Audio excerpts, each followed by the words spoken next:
Bienvenue à notre émission Autrement la vie. Autrement la vie reçoit cette semaine Philippe de Ruder. Philippe de Ruder qui est un économiste français qui a développé de nouvelles pistes suite à la crise économique vers une économie nouvelle. Alors, cette émission va être un peu particulière parce que l'entrevue a été réalisée par Micheline Laliberté, qui est l'initiatrice du Salon des 1001 solutions qui a lieu à chaque année à Québec. Alors, cette émission va aussi se dérouler en deux parties. Donc, vous allez voir la première partie d'une demi-heure cette semaine. Et dans notre prochaine émission, dans 2 semaines, vous allez voir la deuxième partie avec Philippe de Ruder. Alors, belle découverte. Bonjour Philippe. Bonjour Micheline. Philippe, qu'est-ce qui t'a amené à t'intéresser à l'économie? Et à l'économie, particulièrement à l'économie parallèle? Au départ, c'est l'économie traditionnelle, pure et dure, puisque dans la famille, il y avait une entreprise de logistique de transport international, donc organisation de transport international. Je suis rentré dans cette entreprise et donc j'ai appris l'économie, je dirais, sur le tas. Je n'ai aucun diplôme universitaire, je n'ai pas fait d'école de commerce. J'ai appris le métier dans une entreprise, dans l'entreprise familiale. Mais avec la particularité quand même qu'on travaillait au niveau de l'international. Donc ça m'a donné une idée beaucoup plus vaste de ce qui se passe dans le monde et comment les affaires sont traitées dans le monde.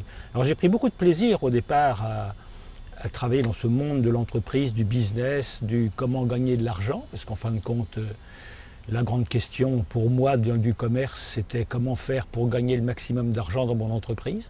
Ma recherche économique se limitait à ça. Et puis c'est seulement dans le parcours, dans l'histoire, puisqu'en fait, j'ai pris la direction de cette entreprise en 1980, donc à une époque où il y a eu vraiment, on était sorti des 30 Glorieuses et on rentrait dans une époque beaucoup plus dure, beaucoup plus concurrentielle et beaucoup plus technologique aussi. Et je voyais que mon entreprise se développait fort, on avait beaucoup de réussite, mais que parallèlement à ça, j'étais amené à licencier pas mal de personnel, tout simplement parce qu'on se modernisait et que les postes occupés par des gens étaient après remplacés par des machines. Or ces personnes-là, c'est quand même celles qui m'ont appris le métier. Comme j'ai appris mon métier sur le tas, on avait quand même une connexion très, très forte. Je n'étais pas le patron avec des employés anonymes, c'était des gens qui étaient pour moi des amis, et pour certains, on se tutoyait, on n'avait pas vraiment de différence hiérarchique marquée. Je leur devais quand même toute ma situation. Puis voilà que je me retrouvais en face d'eux, en train de leur dire désolé, les choses étant ce qu'elles sont, j'ai plus besoin de vous. Ça m'a quand même profondément heurté, d'autant plus que je savais qu'à cette époque-là, il était beaucoup plus difficile pour eux de retrouver un emploi que justement pendant cette époque des 30 Glorieuses, où quand on quittait un emploi, on en retrouvait un autre, souvent mieux rémunéré le lendemain, ce qui n'était plus du tout le cas. Donc ça a été vraiment le premier électrochoc, je dirais, auquel j'ai été soumis et qui m'a fait réfléchir en me disant quand même comment est-ce possible que dans un parcours de réussite, la réussite des uns se paye par l'exclusion des autres. Et puis après, comme j'étais dans l'international, comme je l'ai dit, j'ai développé une nouvelle branche d'activité qui était du négoce international.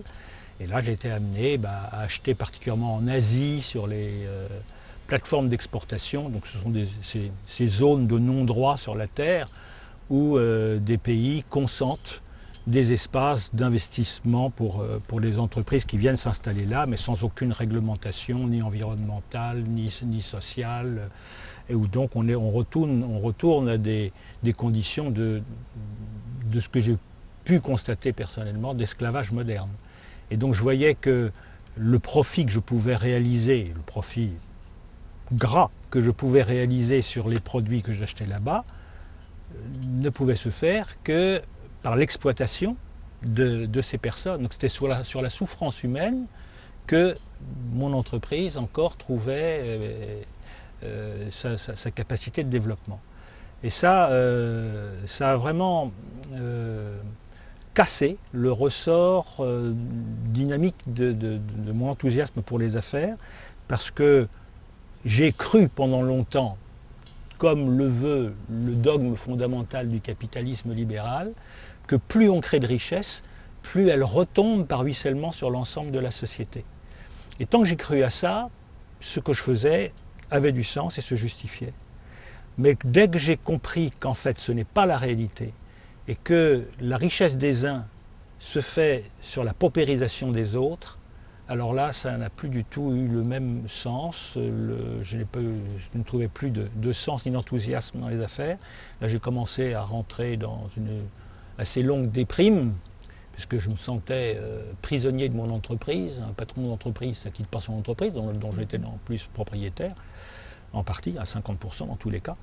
Et je ne voyais pas d'issue. Donc je suis rentré dans la déprime, puis c'est seulement au bout de 3 ans que j'ai décidé de quitter l'entreprise, de démissionner de toutes mes fonctions, et de démissionner parce que j'étais trop en rupture. Là, j'étais vraiment très, très, très mal, et un patron qui dirige une entreprise dans laquelle il ne croit plus, dans un système auquel il ne croit plus, ne peut plus être très productif et intéressant. Donc ça m'a conduit vraiment à quitter le monde de l'entreprise pour entrer dans un vaste désert, enfin qui s'est révélé être un long désert par la suite. Je n'avais pas du tout l'intention de m'engager dans un désert au départ, mais c'était juste plutôt un terrain de réflexion au départ, mais qui s'est transformé comme en long désert, dans ce sens que j'y ai perdu tous les repères traditionnels, de notoriété, de réussite, de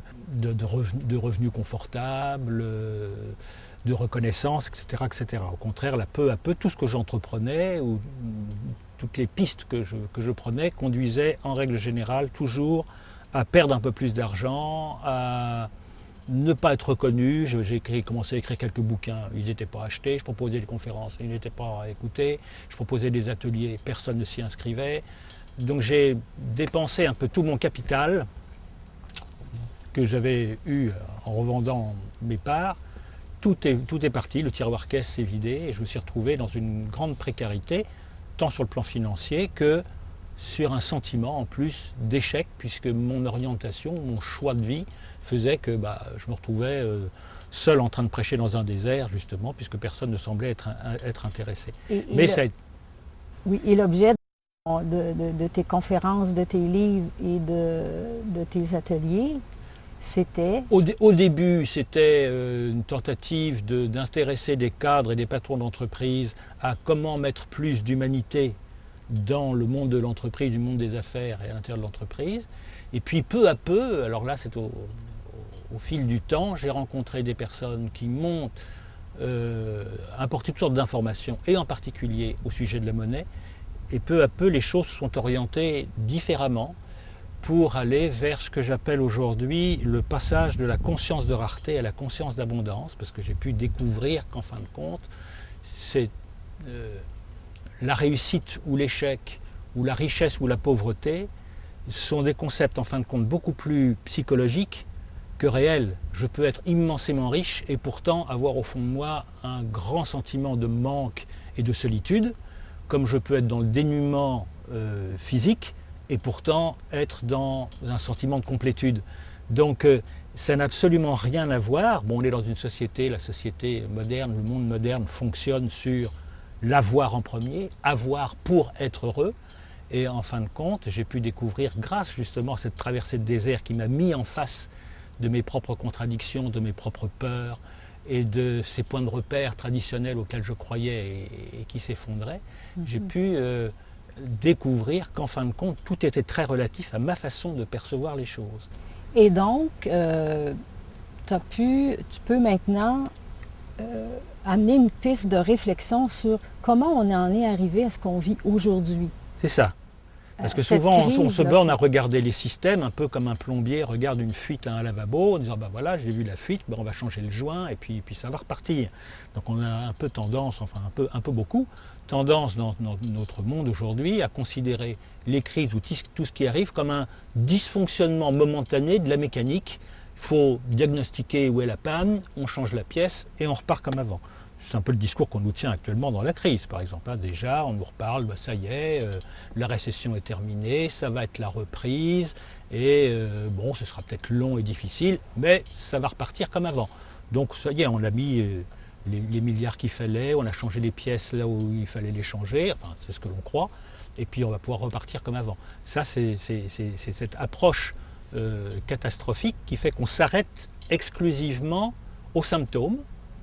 Je vois le symptôme, j'essaie de régler le symptôme sans jamais poursuivre la réflexion jusqu'au cœur du problème. Car c'est en allant au cœur du problème et au cœur, en fin de compte, du mode de pensée qui suscite le problème qu'on va trouver vraiment la clé de la véritable solution. Pour le moment, on en est encore loin. Et donc là, tu retournes en France offrir une conférence dont le thème est « Miroir de la crise, dis-moi qui je suis ». Oui, miroir, miroir, dis-moi si je suis la plus belle. C'est ça, j'ai repris un peu ça. C'est effectivement, j'aime bien aujourd'hui regarder ce qui se passe dans le monde comme étant le miroir de la conscience collective. C'est-à-dire qu'on fonctionne, on a tous une espèce de câblage mental, je dirais, qui fait qu'on perçoit la réalité et on se positionne, on agit avec cette réalité en fonction de ce que l'on perçoit. Et donc, ce qui se passe dans le monde n'est que la conséquence des actes, des pensées d'abord, puis des actes que l'on pose qui vont se traduire comme ça. C'est assez difficile, c'est pas spontané, je dirais, comme prise de conscience, parce que le plus souvent dans nos vies, y compris dans nos vies personnelles, on a beaucoup de mal à associer ce qui nous arrive avec ce que j'ai fait pour que ça m'arrive. Oui. C'est tellement dissocié le plus souvent et tellement subtil que c'est un coup du sort, quoi. C'est soit de la chance, oh j'ai eu de la chance, soit de la malchance, mais moi j'y suis pour rien. Ça c'est assez naturel et spontané de ne pas voir a priori le rapport qu'il y a entre ce qui existe dans la vie, dans notre propre existence, et ce qu'on a fait pour que ça existe. Eh bien pour la crise, je dirais les crises que nous subissons actuellement, parce qu'il n'y a pas que la crise économique et financière, ça disons que c'est celle qui occupe le terrain tout de suite, mais derrière ça il y a évidemment la crise écologique, le réchauffement planétaire, la disparition des ressources naturelles, la crise alimentaire, la crise de l'emploi, la crise de la pauvreté. On a un empilement de crises qui nous sont souvent présentées comme c'est comme ça, quoi. Hein, c'est dommage, il pleut aujourd'hui, on aurait préféré qu'il fasse soleil, mais bon, c'est comme ça, c'est un peu comme la météo. Ça nous tombe sur le coin de la tête sans qu'on ait rien fait pour que ça nous arrive. Or pour moi, tant qu'on en reste à ce niveau de perception des choses, il n'y a pas de solution. Donc ça demande une perception plus responsable et de se dire, même si je ne le vois pas a priori, même si ce n'est pas apparent, ce qui existe et les crises que nous avons en face de nous, nous en sommes totalement responsables. Pas coupables, il n'est pas question de se flageller puis de se dire on est des idiots, etc. Qu'est-ce que j'ai fait, ou qu'est-ce qu'on a fait collectivement, ou qu'est-ce qui est dans notre mode de pensée collectif, qu'est-ce qui produit ce résultat? Et donc c'est intéressant pour moi de voir, de prendre les choses sous cet angle, parce que c'est en les prenant sous cet angle-là qu'on va pouvoir trouver les vraies solutions. Sinon on reste en surface, et je vous dis, on reste au niveau du changement de pièce dans le moteur.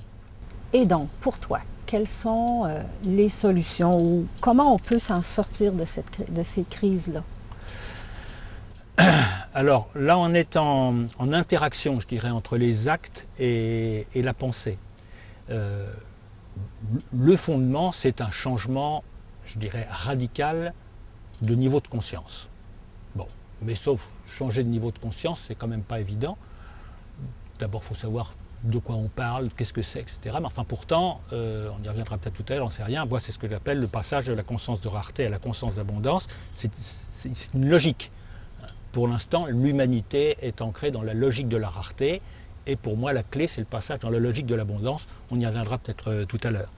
Mais à un autre niveau, c'est essayer aussi d'autres systèmes. C'est-à-dire sortir des systèmes dont on sait qu'ils produisent des nuisances pour expérimenter autre chose avec l'objectif d'un mieux-être collectif. Donc ça se traduit tout ça par ce qui existe déjà assez largement sur la planète actuellement, dans toutes sortes de domaines, que ce soit l'éducation autrement, la médecine autrement, l'argent autrement, l'économie autrement, la communication autrement, enfin, l'agriculture autrement, tous les autrement qui peuvent exister dans les expériences humaines sur cette planète aujourd'hui, sont des tentatives de sortir des pièges dans lesquels on s'est embourbé pour trouver de nouvelles voies. Mais le risque, quand on en reste exclusivement au niveau de ces expériences, c'est qu'on passe souvent d'un esclavage à un autre niveau d'esclavage. C'est que la solution que l'on trouve au niveau de cet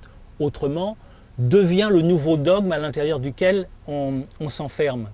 Et on ne fait jamais que reproduire d'une autre façon l'emprisonnement et les nuisances qu'on avait précédemment. Donc c'est en ce sens que je disais tout à l'heure qu'il faut un pas de deux, une interaction entre l'action et la pensée. Je m'oriente dans un autrement, qu'est-ce que ça produit? Pour que le résultat de cette production enrichisse ma pensée et fasse que, ah ok, je vois qu'il y a autre chose à aller rechercher. Donc les résultats de ce que nous vivons, donc le spectacle, ce que je vois dans le miroir, puisque ça joue toujours à tous les niveaux, ce que je vais voir dans le miroir me renvoie au mode de pensée dans ce qui est acceptable et même favorable et ce qui est encore flou ou nuisible, pour qu'il y ait cette interaction permanente entre quel est mon mode de pensée, l'acte que je pose en cohérence, le résultat me renvoie des informations sur mon mode de pensée qui est à faire évoluer, etc. Donc là, c'est ce que j'appelle danser avec la vie. C'est non plus être toujours en lutte contre quelque chose, faire du autrement parce que je ne suis pas d'accord avec ça. C'est au contraire rentrer dans une dynamique de vie où je vais jouer avec la vie pour bien, un mieux-être individuel et collectif sans jamais m'enfermer dans une nouvelle prison, même si elle est dorée. Dans le fond, c'est sortir du mode de la réaction pour aller dans le mode de l'action. Absolument. Ouais. Comment est-ce qu'on fait le pont entre la pensée nouvelle que l'on crée et la conscience, ou la conscience justement d'abondance? Ah, alors, d'abord, sont des termes qu'il faudrait peut-être préciser un peu plus, parce que déjà, rareté, alors conscience, qu'est-ce que c'est? Et puis rareté et abondance, qu'est-ce que c'est? Alors conscience pour moi, c'est ce que je suis capable de percevoir. Quelle est la réalité que je suis capable de percevoir à ce moment-là? Je prends conscience qu'il fait jour. Bon, ça veut dire que j'ai un système, j'ai des yeux, j'ai 5 sens à ma disposition qui captent des informations en permanence, et ces informations sont traitées après dans mon cerveau, mais ces informations sont en elles-mêmes très limitées. On sait très bien qu'on ne perçoit pas toutes les fréquences olfactives, les fréquences tactiles, etc. On n'a qu'une perception très limitée de la réalité.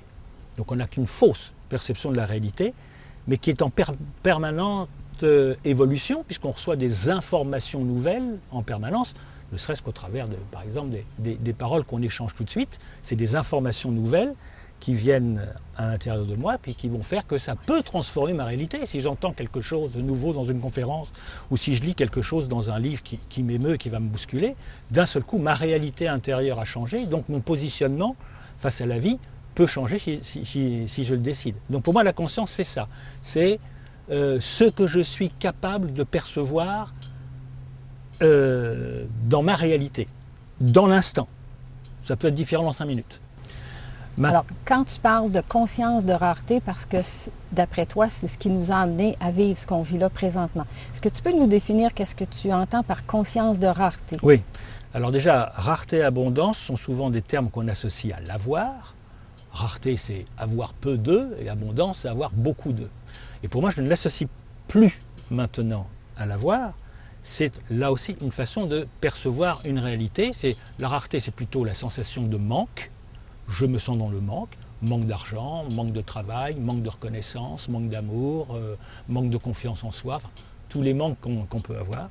Et l'abondance, c'est se sentir dans la complétude, et comme j'ai dit tout à l'heure, je peux avoir très peu, mais me sentir plein. Donc c'est plutôt une qualité ou un état d'être. Rareté ou abondance sont des états d'être et non pas des quantités d'avoir.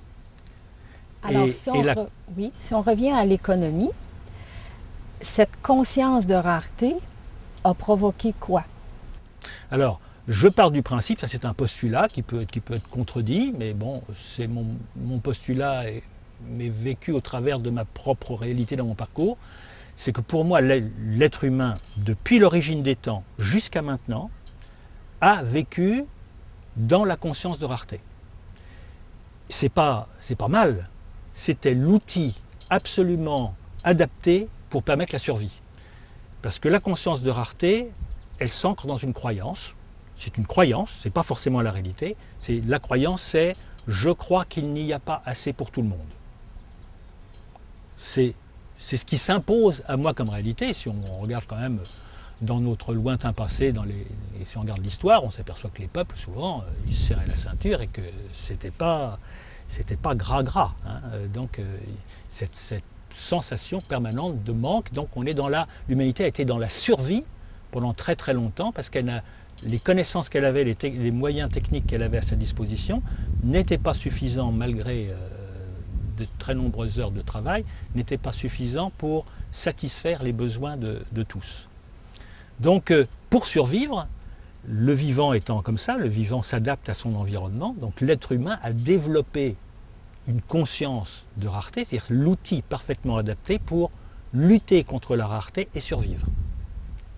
Puisqu'il n'y a pas assez pour tout le monde, ça va se traduire par « j'ai peur de manquer et donc de mourir », donc qu'est-ce que je fais spontanément? Je cherche à amasser. Qu'est-ce qui va me permettre de survivre tout de suite, mais peut-être demain, ah tiens, il y en a un peu plus aujourd'hui, je prends tout ce que je peux prendre pour faire des réserves au cas où. Donc amasser et lutter. Parce que comme il n'y en a pas assez pour tout le monde, on est plusieurs sur la même assiette, donc il va falloir retrouver ses manches et puis lutter les uns contre les autres pour avoir droit à notre part et protéger cette part.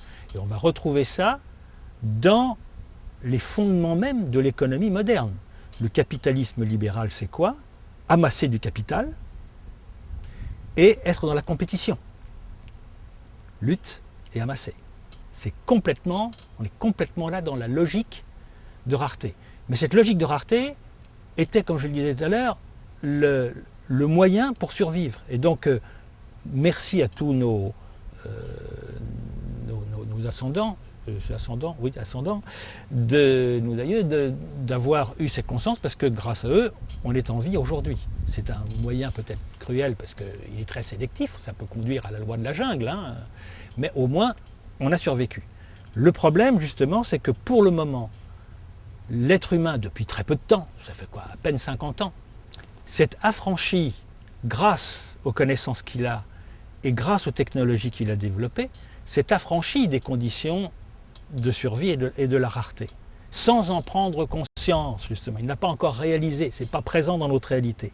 Ce qui fait qu'on gère la planète avec toutes les ressources qu'elle a. Et Dieu sait si elle en avait, car là on a bien tapé dans le frigo, mais avec toutes ces ressources, on s'est gavé, on s'est précipité là-dessus, on n'a absolument pas géré les choses, cherchant chacun dans un individualisme effréné à se constituer des patrimoines et des fortunes, et donc chacun a amassé, ce qui conduit à la catastrophe d'aujourd'hui, c'est-à-dire qu'on est dans une recherche de croissance économique infinie, en amassant du capital à l'infini sur une planète qui, elle, est finie. Et donc on est dans cette contradiction aujourd'hui où la solution économique, c'est la croissance et la solution écologique, c'est la décroissance. On est prisonnier dans une belle contradiction, mais qui est justement dans le miroir la conséquence de ce mode de pensée aujourd'hui inapproprié.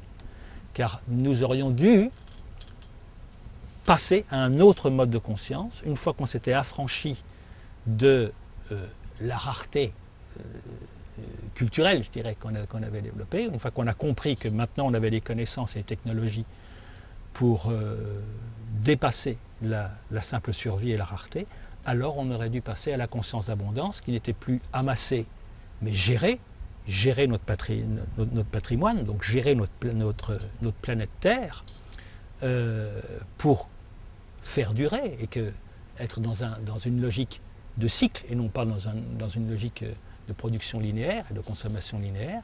Donc une logique de vie qui se régénère en permanence. Donc là, ça aurait été la gestion. Et donc confiance dans la vie, gestion de notre patrimoine et coopération, puisque là on n'a plus besoin de lutter les uns contre les autres pour avoir droit à notre part, mais au contraire coopérer pour utiliser au plus haut niveau possible tous les talents des uns et des autres, pas seulement dans une optique de production, mais d'expression de la vie sous tous ses aspects. C'est-à-dire qu'aujourd'hui, par exemple, le monde du travail est très réduit par rapport à la créativité de l'être humain. Donc voilà, gérer et coopérer au lieu de amasser et lutter ou être dans la compétition. Et sortir de cet impératif de gagner sa vie. Alors ça se prolonge effectivement par ça. Aujourd'hui, le travail, la notion de travail, encore plongée dans ou perçue au travers du filtre de la rareté, ne récompense que le travail productif, c'est-à-dire qui va produire du profit financier. Donc c'est celui qui... on doit gagner notre propre vie. Alors, autrefois, c'était normal, s'il n'y avait pas assez de production agricole ou de nourriture, il fallait que chacun produise de quoi survivre. Mais aujourd'hui, ce n'est plus du tout le cas.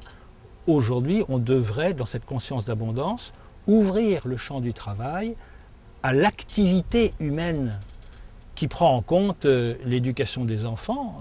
Pourquoi des parents au foyer ne seraient pas rémunérés au même titre qu'une personne qui fabrique des voitures ou qui vend des épinards. C'est l'activité qui doit être reconnue, c'est-à-dire qu'on doit passer du gagner sa vie, tel qu'on est aujourd'hui, l'obligation de gagner sa vie, à contribuer à la vie, c'est-à-dire que chaque être humain sur cette planète a sa raison d'être, a ses propres talents, et c'est l'offrande de ces talents qui est le premier salaire et qui est à l'intérieur de laquelle on doit retrouver sa raison d'être et sa joie de vivre. Alors que pour le moment, il y a combien de personnes qui passent leur vie à gagner leur vie à côté de l'expression de leur talent, parce que leur talent, en fin de compte, ça c'est le côté qui n'est pas rémunérateur, donc on a une activité, un travail nourricier auquel on consacre la majorité de notre temps pour n'offrir nos talents que s'il nous reste encore assez d'énergie et de temps. Donc on est dans un gaspillage absolument extraordinaire sur le plan de la dynamique de vie. Mais là, j'entends la conscience collective dire oui, mais Philippe, comment je fais ça? Il faut quand même que je paye mon loyer. Et si je contribue dans ce que j'aime faire, bien peut-être que ce ne sera pas rémunérateur. Comment on fait pour que tout le monde ait de quoi vivre? Et pour le moment, ça ne pourrait pas être rémunérateur, ou ça l'est que très rarement, dans la mesure où la société ne distribue l'argent que dans des créneaux extrêmement étroits, c'est-à-dire qu'on reconnaît la richesse, il y a une notion de richesse, justement, c'est la richesse marchande, en fin de compte, qui est la seule production de richesse aujourd'hui. C'est toute la réflexion que pas mal de personnes ont eu, entre autres, sur les comptabilités nationales, les produits intérieurs bruts, les PIB sur lesquels tout le monde a les yeux rivés comme étant la production de la richesse, mais à l'intérieur de cette richesse, on met tout et n'importe quoi, et y compris toutes sortes d'activités qui peuvent être très, très nuisibles. Le PIB, le chiffre d'affaires d'une entreprise ou la richesse d'une nation traduite en argent ne traduit pas du tout la qualité de vie. Elle ne traduit qu'une quantité d'argent pour certains échanges.